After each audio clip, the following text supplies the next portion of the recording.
Baik, Assalamualaikum warahmatullahi wabarakatuh. Pada pertemuan kita kali ini, kita akan membahas tentang teorema 7.1. Sebelum kita mempelajari tentang teorema 7.1, silahkan kalian bisa membaca sifat-sifat ring, bisa dipelajari sendiri agar nantinya sebelum kita membuktikan teorema 7.1, suatu ketika di dalam langkah-langkah membuktikannya kita juga akan menggunakan sifat-sifat ring, ya, sehingga nanti kalian tidak kesulitan dalam membuktikan. Jadi nanti kita itu akan mencoba membuktikan sebenarnya teorema 7.1 itu asalnya dari mana gitu ya, tidak hanya sekedar tahu saja, tetapi paham bagaimana sebenarnya teorema 7.1 itu diperoleh. Ya, di situ dikatakan bahwa misalkan diberikan R suatu ring dengan unsur 0, ya. Jadi di situ disebutkan unsur 0. Artinya apa? Unsur 0 itu maksudnya adalah unsur identitas penjumlahan. Nah, ini yang saya buletin ini untuk identitas penjumlahan, dan XYZ anggotanya R apa? R ring, ya, maka memenuhi sifat seperti berikut. Berarti ada empat ini yang akan kita buktikan. Ini akan kita buktikan semua nanti, ya. Kita akan mencoba membuktikan kira-kira berasal dari mana. Baik, untuk sifat yang pertama kita akan membuktikan 0 dikali X itu hasilnya kenapa kok sama dengan 0, dimana 0 tadi adalah identitas penjumlahan atau satuan, X itu juga anggotanya R, ya, gitu. Nah, kira-kira kenapa kok seperti itu, gitu ya. Nah, kita coba, kalau kita misalkan 0 dikali X sama dengan 0, ini kira-kira hasilnya kenapa kok seperti ini. Jadi sekarang gini, kalau kita punya 0 dikali X, kalian fokusnya ke 0 dulu. Coba ini 0, berarti 0 itu bisa dirubah menjadi apa? Kan bisa ditambahkan dengan dirinya sendiri, tidak berpengaruh kan, ya. Jadi boleh ditulis gini, 0 ditambah 0 dikali X. Nah, karena dia adalah ring, ini ring kok, karena ini semua tadi kan ring, maka kita tahu ada sifat distributif pada operasi perkalian terhadap penjumlahan. Jadi bisa dikalikan 0 ini dikali X, kemudian 0 ini juga dikali X. Berarti apa? 0 dikali X ditambah 0 dikali X. Jadi 0 dikali X yang ini itu bisa dirubah menjadi 0 dikali X ditambah 0 kali X. Di lain pihak kita punya bentuk 0 dikali X, ya, ini unsurnya ditambah identitas penjumlahan, berarti apa? 0, ya. Hasilnya apa? Hasilnya adalah unsur itu sendiri. Unsurnya apa? 0 dikali X. Misalkan ini persamaan yang pertama, yang di sini adalah persamaan yang kedua. Dari 1 dan 2 apa cara kesimpulannya, ya? Dari A1 dan 2, dari A dan B, maka apa? Kesimpulannya apa? Maka kan ini hasilnya sama-sama 0 kali X, yang di sini juga 0 kali X. Berarti apa?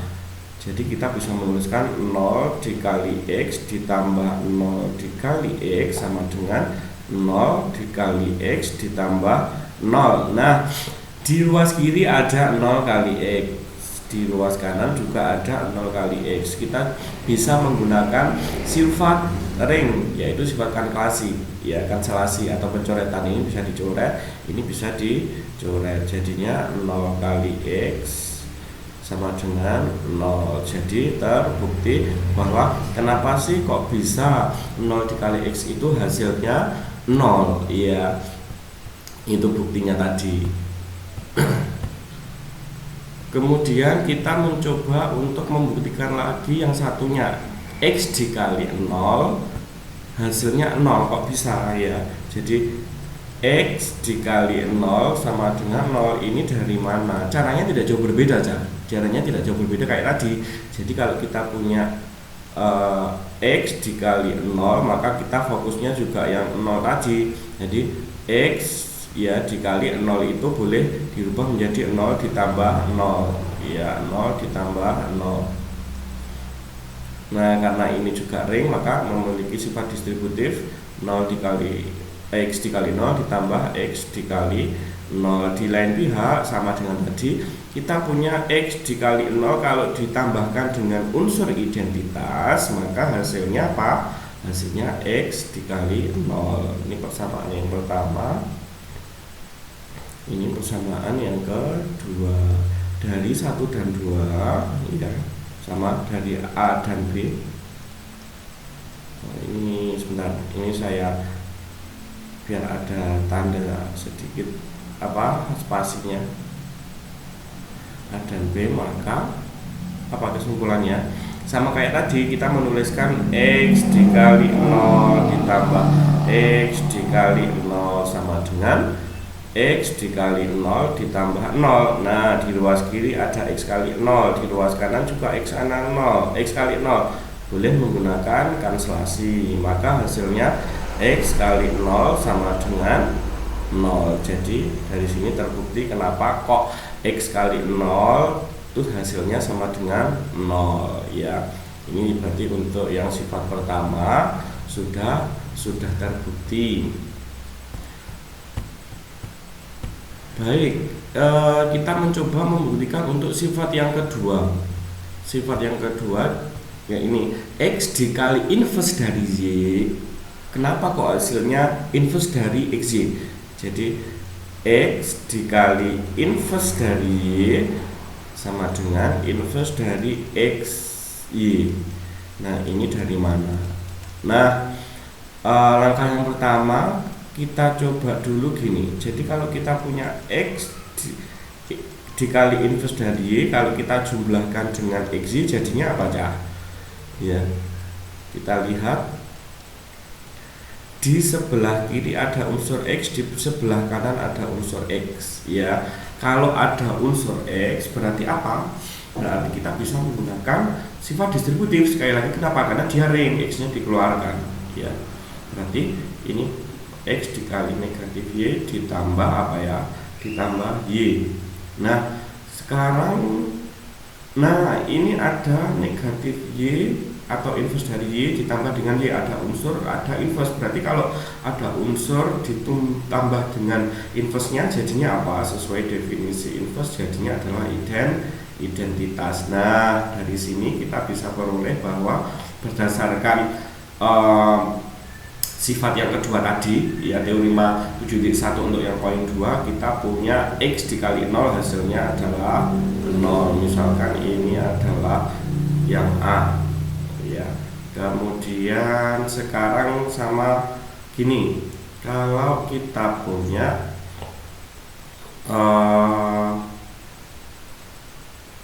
kita akan menjumlahkan inverse suatu unsur ya, inverse dari XY ditambah dengan unsurnya XY, berarti hasilnya apa ya? Inverse dari unsur XY ditambah dengan XY, hasilnya apa ya? 0, identitas ya. Misalkan ini persamaan yang kedua, dari 1 dan 2 diperoleh apa? Sama-sama 0 toh hasilnya. Dari A dan B, maka gimana? Maka kita boleh menuliskan X dikali inverse Y ditambah XY sama dengan inverse dari XY ditambah XY. Nah, sekarang kita tahu antara ruas kiri dan ruas kanan juga ada XY, ada Y. Kalau ada unsur yang sama, maka sekali lagi kita bisa menggunakan kaidah pencoretan ya, kaidah pencoretan atau kanselasi. Berarti kita hilangkan, ini kita hilangkan. Jadi apa? X dikali inverse Y itu sama dengan inverse dari XY ya. Ini jadi ini sudah terbukti.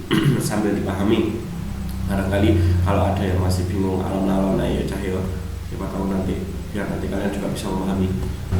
Baik, sekarang untuk selanjutnya, kalau inverse dari X, sekarang ini yang satunya ya, inverse dari X ya dikali Y itu kenapa kok hasilnya inverse dari XY? Ini dari mana?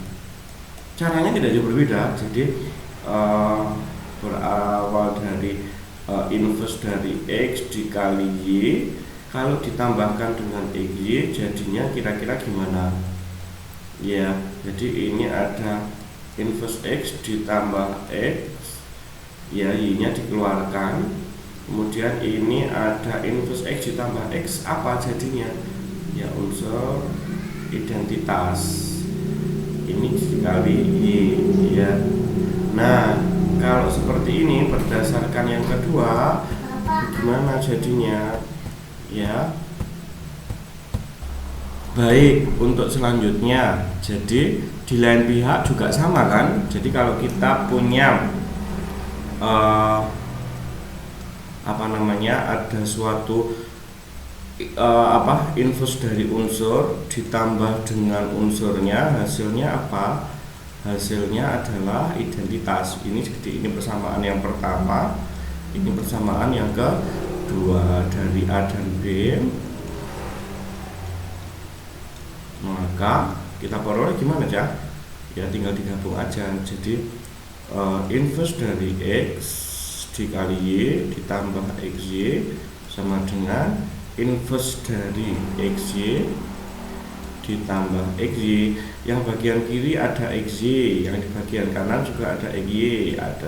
Kita lakukan translasi atau pencoretan. Jadi negatif X atau inverse dari X kali Y sama dengan inverse dari XY. Nah dari sini kita sudah bisa membuktikan ya, untuk yang syarat kedua atau sifat kedua dari teorema 7.1 sudah bisa dibuktikan semua gitu ya.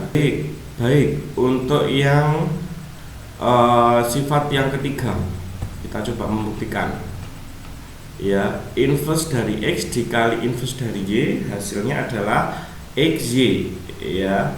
Jadi inverse dari X dikali inverse dari Y. Nah kok bisa hasilnya XY itu dari mana? Jadi kalau kita punya inverse dari X dikali inverse dari Y, kalau berdasarkan sifat yang nomor 2 tadi, poin kedua, berarti kan negatifnya bisa keluar tuh ya. Berarti kan gini, negatif X dikali inverse Y kan seperti ini. Juga dengan yang nomor 2 kita bisa keluarkan yang negatif yang ini, yang dari Y ini. Berarti gimana? Inverse dari inverse X Y ya. Nah jadinya seperti ini dari sini ke sini. Nah kalau ada inverse ya, inverse kemudian inverse 2 kali berdasarkan sifat ring yang nomor 2, yang nomor 5. Kalau inverse A jadinya kan A, berarti kalau inverse XY jadinya apa? Jadinya X XY. Ini juga sudah terbukti ya. Itu untuk yang bukti yang nomor 3. Baik, untuk bukti yang keempat. Bukti yang keempat ini mirip dengan sifat distributif perkalian yang kemarin syarat dari ring, cuma ini pada operasi pengurangan ya. Jadi X dikali Y dikurangi Z sama dengan XY dikurangi XZ. Nah buktinya seperti apa gitu ya, kita mencoba nanti buktinya gimana gitu ya. Nggak jauh beda kayak yang sebelum-sebelumnya. Jadi kalau kita punya X dikali X dikali Y dikurangi Z, maka kita harus merubah dulu. Jadi merubah agar mirip ke dalam syarat ring ya. Kita rubah ke dalam bentuk penjumlahan. Jadi ini X dikali Y ditambah inverse dari Z, baru kita kalikan, karena baru ini kan mirip dengan ini tuh ya, mirip dengan syarat di ring yang distributif perkalian terhadap penjumlahan. Jadi ini dikali ini, nanti yang atas dikali ini. Jadi ini jadinya XY ditambah negatif XZ ya. Kalau ada penjumlahan dikali pengurangan jadinya plus ketemu min, jadinya XY dikurangi X XZ ya. Dari sini sudah terbukti bentuknya seperti ini. Kemudian Baik, sekarang untuk yang bukti nomor 4. Jadi kalau kita punya X dikurangi Y dikali Z, itu kita merubah juga dari pengurangan menjadi penjumlahan. Jadi X ditambah inverse dari Y. Oke, jadi ini X ditambah inverse dari Y dikali Z, jadinya XZ ditambah inverse dari YZ. Nah, kalau ada penjumlahan ketemu pengurangan, jadinya XZ dikurangi YZ. Nah, ini dari sini berarti terbukti bahwa sifat keempat terbukti. Baik, itu sifat dari 1 sampai 4 barangkali bisa dipahami dulu. Nanti kalau sudah akan saya beri instruksi di entah di WA kalau ada pertanyaan barangkali, atau di e-learning nanti akan saya kasih tahu bagaimana caranya, kemudian tugas-tugasnya. Silahkan nanti kalau ada pertanyaan bisa didiskusikan dengan temannya dulu, baru nanti bisa tanya ke saya, seperti itu ya. Baik, terima kasih.